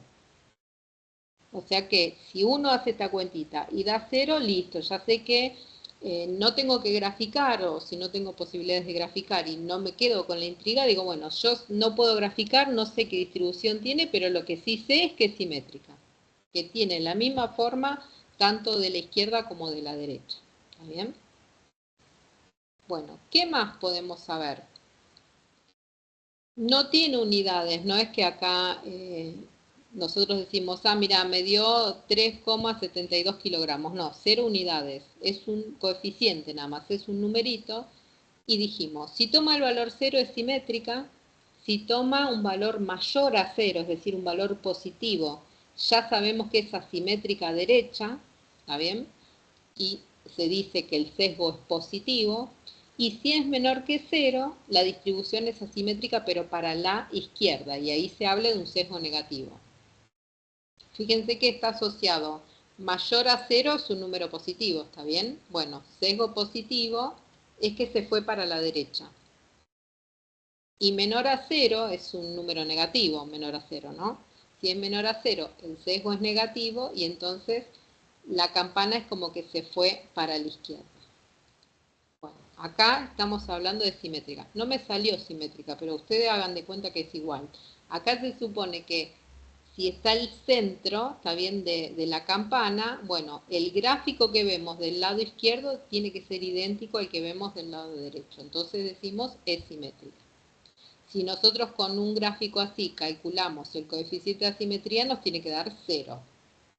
¿Está bien? Para confirmar. Ahora, en este caso es asimétrica izquierda. Porque ¿qué fue lo que pasó?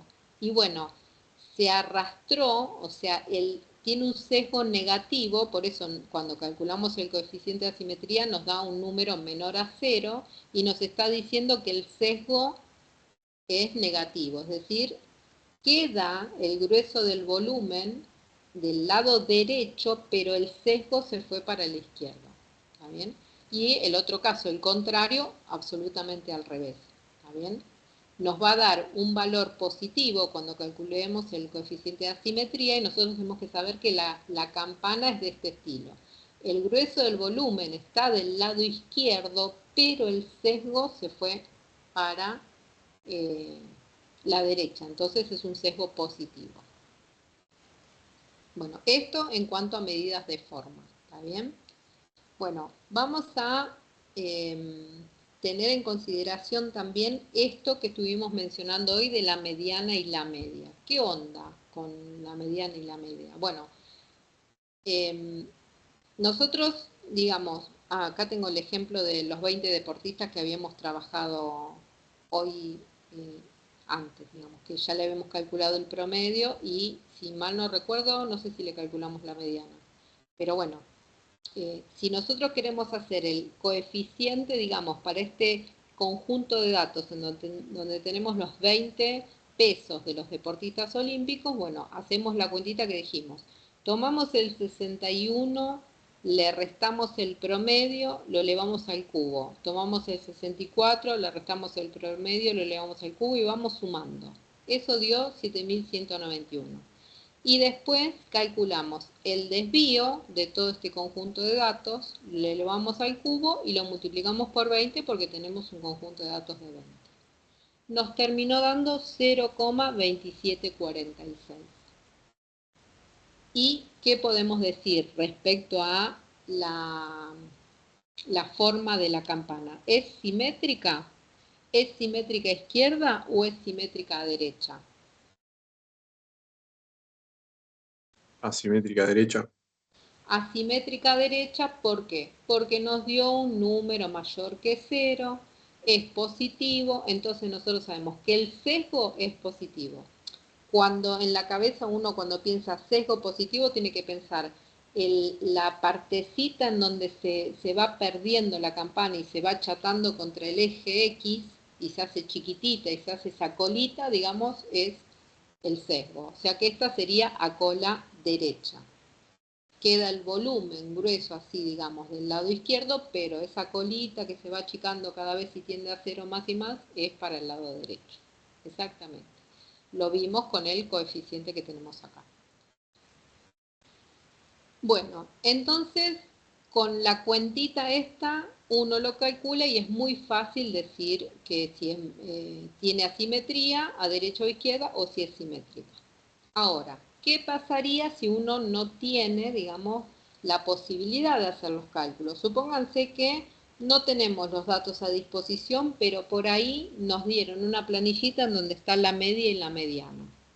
Bueno, nosotros tenemos manera de confirmar la simetría con esos dos datos, que era lo que mencionábamos hoy en diapositivas de atrás cuando estábamos con los cálculos.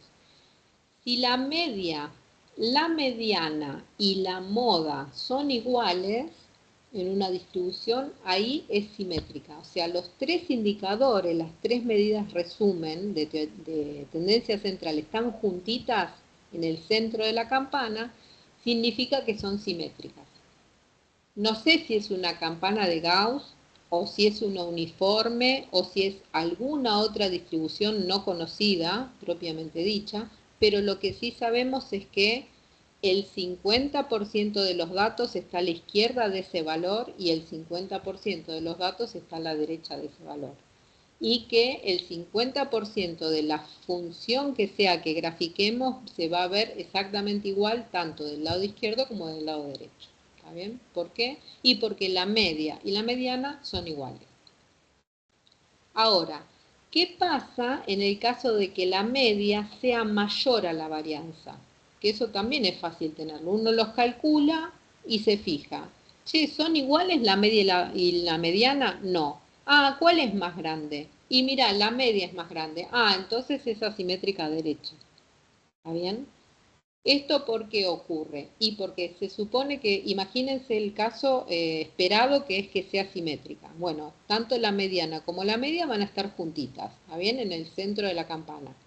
Ahora, Si la media es más grande, lo que se dice es que como que quiere arrastrar parte de los datos y genera un sesgo, porque no tiene fuerza para hacerlo. ¿Está bien? Entonces genera un sesgo y tira, entonces hace esa cola, digamos, a derecha. Que uno después dice, mira, termina siendo asimétrica a derecha. Y el coeficiente de asimetría nos da un valor. ¿Qué valor nos da el coeficiente de asimetría? Positivo. Positivo, exactamente, mayor a 0. En cambio, si la media es menor a la mediana, hace lo contrario que dijimos recién. Empieza a tironear el volumen y trata de llevárselo para la izquierda. No lo logra, pero aunque sea genera ese sesgo, está bien de que está luchando contra la mediana. Entonces, ahí tenemos una simetría a izquierda. Y es de esperarse que el coeficiente de variación nos dé un número negativo. ¿Está bien? Bueno, en nuestro ejemplo, traje acá los cálculos que habíamos hecho, no me acuerdo si sí, lo habíamos hecho al principio, pero bueno, por las dudas, si no lo habíamos hecho, los incluimos acá. Fíjense, la media muestral, 79,2 kilogramos, y la mediana muestral, no la habíamos calculado, pero la calculamos ahora. Fíjense que hice la cuentita, 21 dividido 2, vamos a buscar la mediana en la posición 10,5. ¿Y qué dijimos? Mira, si te da un valor con decimales, vos buscas primero la posición 10, que sería 3, 6, 9, 10, es esta, y promediala con el adyacente superior. Así que estamos promediando la posición 10 y 11, que es este 77 con este 78. ¿Está bien? Así que, haciendo esa cuentita, ya tenemos la mediana. Y eso nos da algo así como 77,5. Conclusión. ¿Qué ocurre con el peso de los 20 deportistas olímpicos expresados en kilogramos? ¿Tiene una distribución simétrica, asimétrica a izquierda o asimétrica a derecha? Asimétrica derecha, porque la media es mayor a la mediana. Exacto. Asimétrica a derecha porque la media es mayor a la mediana. Excelente. Bueno. Listo, ya vimos todas las medidas que necesitábamos ver y ahora como corolario de gráficos de variables cuantitativas, ¿se acuerdan? En la semana pasada vimos gráficos para categóricas, que eran el gráfico de barras y el gráfico de torta, y los gráficos para cuantitativas que habíamos dicho, bueno, mira, el detalle y hoja, pobre, se mataron haciéndolo, pero murió en el intento y quedó finalmente el histograma. ¿Está bien? Ahora, este gráfico es como el gráfico porque tiene todos los indicadores que acabamos de calcular están metidos adentro del gráfico. Bueno, todos no, pero la gran mayoría. ¿Está bien? Y uno, cada vez que ve un boxplot, digamos, directamente puede ver todo esto que estamos mencionando acá. Puede saber cuál es la medida central, cuál es la dispersión que tiene, la simetría, si es asimétrica izquierda o derecha, si hay valores muy atípicos y en particular tiene la longitud de los bigotes, que es característico de este tipo de gráficos. ¿Está bien? Es recontra utilizado y es sumamente importante utilizarlo si uno quiere comparar dos conjuntos de datos. ¿Está bien? Ahí es donde tiene mucha importancia utilizarlo. ¿Está bien? Con un solo boxplot uno puede decir, bueno, mira, yo veo la distribución, conozco mis datos y veo todos los indicadores directamente en una sola visualización.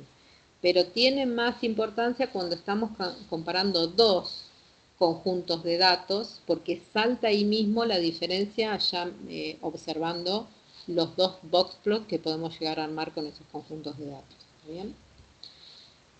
Bueno, ya que tenemos el peso de estos 20 deportistas olímpicos, digo, vamos a calcular todas las medidas que necesitamos para ver el boxplot y les muestro cómo se arma para que tengan una idea de la información que nos puede llegar a dar. Bueno, Cantidad de la muestra, digamos, siempre lo tenemos en consideración como para saber dónde estamos parados. Mínimo y máximo es el rango, entonces uno es como que siempre lo tiene presente. Mínimo y máximo de los datos. El promedio, que ya lo calculamos, 79,15, la mediana, 77,15, varianza y desvío, 119,71 y 10,94. Digamos, todo esto para repaso de lo que nosotros aprendimos en el día de hoy, o repasamos porque ya conocíamos de prueba el año pasado o cuando lo hayan cursado, ¿está bien? Ahora, lo nuevo para nosotros, si se quiere, es un poco esto de los cuartiles, que fíjense, para el box plot son necesarios conocer cuál es el valor del Q1 y cuál es el valor del Q3. Que, como dijimos, mira, estamos dividiendo en cuartos, así que también se puede hacer de esta forma. Es tomar el conjunto de datos, dividir por 4 y ya ir viendo cuál es el valor que tenés en esa posición que estás calculando. Bueno, en este caso, el cuartil 1 es 70 y el cuartil 3 es 86. La pregunta es, a ver si están atentos. En promedio, ¿cuánto pesan estos deportistas?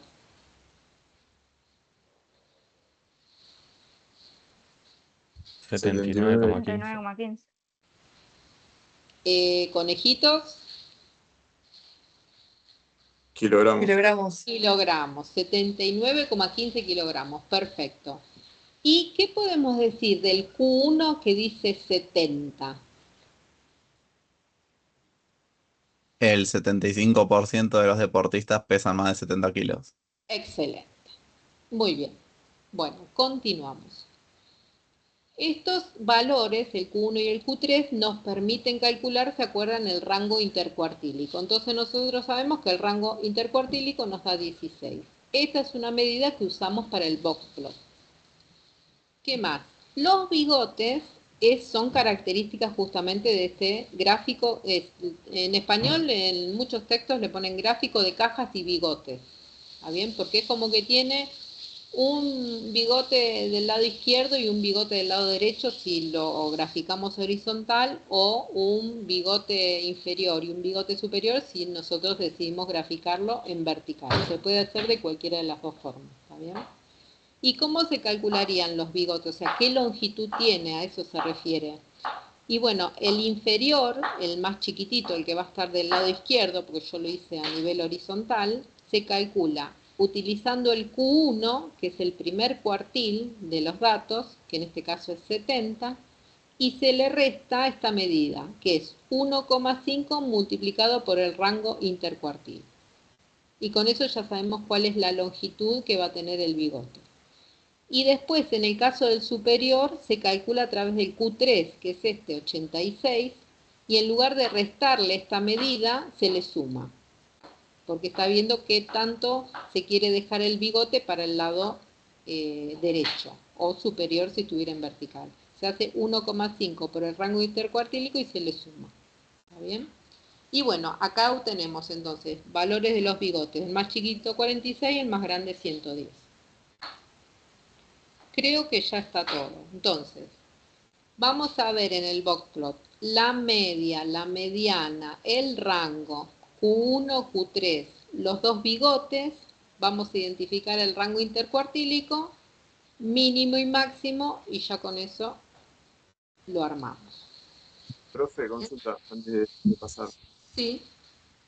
En ese conjunto, viste que en el otro separamos los cuartiles y bueno, hicimos llavecitas para el 25, 75, etcétera. Sí. Acá, como la mediana nos dio 77,5, ¿podría yo hacer esa división o cómo quedaría? Sí, sí, porque son dos fórmulas distintas de hacerlo. Hay algunos software estadísticos que lo hacen de esa forma y hay otros que lo hacen así, dividiendo por 4 como lo estamos haciendo ahora, directamente. Ok. Y justamente hay diferencias, que eso está bueno, la pregunta está buena, porque A veces uno, por ejemplo, está haciendo un ejercicio del libro o de algún lugar que lo leyó y no te da la misma cuenta, pues uy, estoy haciendo mal. Está bien, me da parecido, pero no me está dando exactamente lo mismo. ¿Qué es lo que está pasando? Inclusive nos puede llegar a pasar con Infostat. Bueno, está sucediendo esto, que hay algunos que deciden ponderar por el hecho de haber tenido un decimal las dos posiciones, la que corresponde y la que le sigue, y hay otros que no, hacen la cuenta rápida, de dividir por 4 y ya fue. ¿Está bien? Pero sí, te puede dar, lo puedes hacer de las dos formas. Buenísimo. Profe, una Bueno, duda. sí, dime. ¿El 1,5 ese que sale en el cálculo de los bigotes es siempre ese o sale de algún lado? Lo mismo, está esta forma y hay creo que dos más, porque hay diferentes autores que eligen diferentes fórmulas, digamos, para establecer a dónde va a estar el bigote, y la más conocida es esta, la más utilizada. Se multiplica 1,5 por el rango intercuartílico y se le resta para obtener el más chiquitito y se le suma para obtener el bigote más grande. Pero hay otras más que después voy a ver si las puedo localizar y se las comento. Pero sí, hay varias medidas para establecerlo. Ahora lo vamos a ver en el gráfico y vamos a explicar un poquito qué significa y por qué hay diferentes formas de calcularlo. Ok. Bueno, ¿cómo arrancamos? Yo decidí hacerlo horizontal, entonces más o menos para que no se perdiera la escala y como no me daba acá la hoja para escribir todos los valores, digo, bueno, puse los números que yo necesito para poder graficar y que lo veamos. Si se fijan, yo acá puse el mínimo, el máximo, después puse los valores de los bigotes, después puse el valor de la media, la mediana, no, la media no lo puse la mediana, Q1, Q3, y bueno, eso es lo que vamos a estar necesitando. Si se fijan, de vuelta, en Infostat de hecho está vertical y en algunos textos está hecho vertical. ¿Está bien? ¿Qué es lo que hacemos? Primero, para empezar a graficar un diagrama de boxplot o de cajas y bigotes, lo que hay que marcar es el Q1 y el Q3. ¿Qué hace el Q1 y el Q3? Nos va a decir qué tan ancha es la cajita que tenemos que graficar. Esta altura que yo puse acá, digamos, del eje, no importa. Qué tan separado esté del eje no es lo importante. Lo importante es la cajita que estamos graficando. ¿Está bien? Lo podría haber hecho acá abajo el Q1 y el Q3 o lo podría haber hecho acá arriba. No importa en qué lugar. ¿Está bien? A eso me refiero. Lo importante es el ancho, que siempre está determinado por el Q1 y el Q3, que es el rango intercuartílico, básicamente. Y fíjense que es, el Q1 nos dio 70 y el 86 nos dio, el Q3 nos dio 86, que hay 16 de distancia. Bueno, acá graficamos nuestra cajita. ¿Qué más graficamos? Lo que le sigue es marcar una barra en el centro que esté indicando la mediana. Y entonces acá se saca la primera conclusión. ¿Cuál es esa conclusión? La simetría que puede llegar a tener estos datos. ¿Es simétrica? Ya solo con ubicar la mediana. ¿Qué les parece? ¿Es simétrica? No. Y parece que no. No. ¿Qué tendría que pasar para que yo diga sí, es simétrica? Tiene que dejar exactamente la mitad de la caja a la izquierda y la otra mitad de la caja a la derecha. ¿Está bien? Esa es una característica que cumple la mediana dentro de la cajita del boxplot. Ya vemos claramente, por más que no sé qué tanto escala lo pude haber hecho, pero bueno, no está en el centro. Y de hecho, bueno, sí lo sabemos por los números, porque yo puse 70 el mínimo, 86 el máximo. Bueno, la medida intermedia entre 70 y 86 no es 77,5, claramente. Así que ya sabemos que no es simétrica esta distribución. ¿Qué más le sigue? Bueno, se pone la media, justamente para confirmar. A veces los boxplots en los libros y en el software están tan chiquitos, tan juntos y se comparan muchos, que sirve mucho para comparar. Claro, uno no puede visualizar claramente si la mediana está exactamente en el centro de la cajita, entonces ahí viene a ayudar el dato de la media. ¿Qué pasó con la media? Y bueno, la media, para que sean simétricas, debería estar arriba de la barra de la mediana, sí o sí, y no está arriba de la barra de la mediana. ¿Por qué? Y porque es mayor. Tiene un valor de 79,2 y acá vemos que entonces es asimétrica ¿a dónde? Izquierda. No, porque la No, media te arrastró para allá, ves que el rojito te tiró la distribución para la derecha. cada vez mayor que la mediana. Claro, es mayor que la mediana, entonces tiene un sesgo positivo y es asimétrica derecha. ¿Está bien? Bueno, esos datos ya directamente nos hablan de la asimetría. Otra cosa que se hace es el cálculo de los bigotes. Es el 1,5 del Q1 y el 1,5 del Q3, multiplicado el 1,5 por el rango intercuartílico. ¿Qué es lo que indican los bigotes? ¿Por qué se grafican los bigotes? Bueno, los bigotes básicamente se grafican porque necesitamos tener una medida que diga cuándo voy a determinar que este valor es muy extraño, que es muy atípico, muy anómalo o que es un outlier en inglés. ¿Cómo hago para saber si es muy distinto a mi conjunto de datos? Bueno, con esta medida, la de multiplicar por 1,5 por el rango intercuartílico y restárselo al Q1 o sumárselo al Q3, estamos diciendo, mira, para nosotros, en este conjunto de datos, si aparecen valores menores a 61, los vamos a considerar atípicos. O si aparecen datos mayores a 100, los vamos a considerar atípicos.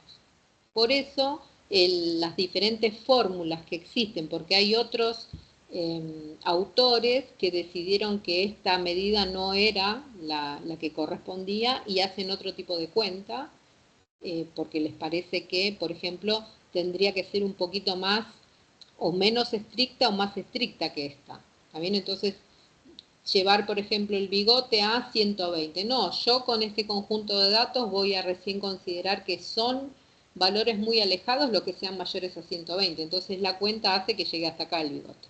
O que en este caso llegue hasta 40, no sé, por decir algo. Entonces hay varias medidas y varias formas de cálculo. Por convención, en la mayoría de los textos está indicado esto de multiplicar por 1,5 el rango intercuartílico. Así que nosotros vamos a considerar esta, ¿está bien? Pero bueno, es bueno que sepan que existen otras. ¿Qué más tenemos para graficar? Bueno, en este caso, acá les puse. Este es el 46. Este valor que está acá es el mínimo y el máximo que nosotros tenemos a nivel de los datos. Y acá, como les decía, el tema del bigote es, siempre nos estamos fijando cuál es el mínimo valor que va a tener este bigote, porque puede variar según la fórmula y también está asociado con el conjunto de datos con el que estemos trabajando. En este caso, nosotros el cálculo que hicimos es el que mencionamos recién, el que se utiliza por convención, y nos dio que 46 sería el dato mínimo que tendríamos y 110 el dato máximo que tendríamos para hacer extensible este bigote, ¿está bien? Los valores que aparezcan luego de ahí los vamos a considerar valores muy, muy atípicos. Y creo que con esto sí, ya terminamos. Bueno, acá la Profe. idea, una cosita. Sí, dime. No, si quieres terminar después te pregunto. No, antes que me olvide. En algunos textos lo que se dice es que ya con el tema de la simetría uno ya puede ver la forma y por eso se hace acostado el gráfico y no en vertical. Porque la idea es, por ejemplo, a ver si me sale graficándolo. Pluma. Como nosotros sabemos que la media es más grande que la mediana, decimos, es asimétrica y entonces es como que los bigotes acompañan a la forma de la distribución, es como que nos están diciendo, ven que este bigote es más largo que esta también es un indicador de que está teniendo, o sea, se queda con mucho volumen acá y después baja, baja, baja, baja y tiende para irse a 0, ¿está bien? Es como que no es simétrica, sino que quedó mucho el volumen acá porque este bigote es cortito y porque esta parte de la cajita es más chiquita, y después el hecho de que la media es más grande que la mediana hizo que tratara de arrastrar y le hizo este sesgo positivo, ¿está bien? Entonces la campana queda de esta forma. Entonces se suele graficar así la campana para decir, bueno, mira, me da idea de cuál es la simetría que voy a tener. Era eso, ¿no? Sí, me ibas a preguntar. Entonces, los outliers son los que están por fuera de 46 y 110. Claro, exacto. Ok, Como que vos aceptás, digamos, porque acá vos tenés en tu conjunto de datos, viste que nosotros estamos trabajando con los pesos de los 20 deportistas. Según nuestro conjunto de datos, nosotros tenemos como mínimo 61 kilogramos y 100 kilogramos. Ahora, puede ser que existan otros valores que sean más chiquititos que 61 y más grandes que 100. ¿Los vamos a considerar outliers? Y no, por ejemplo, si hubiera uno que sea, no sé, 55, no lo consideramos outlier. Recién los vamos a considerar cuando sean más chiquititos que 46 o que sean más grandes de 110. Y eso está asociado también a la fórmula que se elija para hacer el cálculo de los bigotes. ¿Está bien? Hay varias formas para hacerlo. Pero la idea es que siempre que tenés un box plot, se trata de ubicar un valor que te sirva a vos como de corte para decir, bueno, ¿cuándo los voy a considerar que son muy atípicos? Entonces hay un juego entre el mínimo valor que tiene tu conjunto de datos y el mínimo valor que te da el bigote. ¿Está bien? Entre esos dos parámetros es que se busca a ver cuál consideramos. Hay algunas fórmulas que consideran que el bigote tiene que llegar hasta 61, que es el mínimo valor que vos tenés en tu conjunto de datos, y hay otras fórmulas que dicen, no, mira, extendelo hasta 46. ¿Está bien? Eso depende de la fórmula que se utilice. ok, gracias. No, por nada. Bueno, no sé si tienen alguna otra pregunta. Hasta acá hemos llegado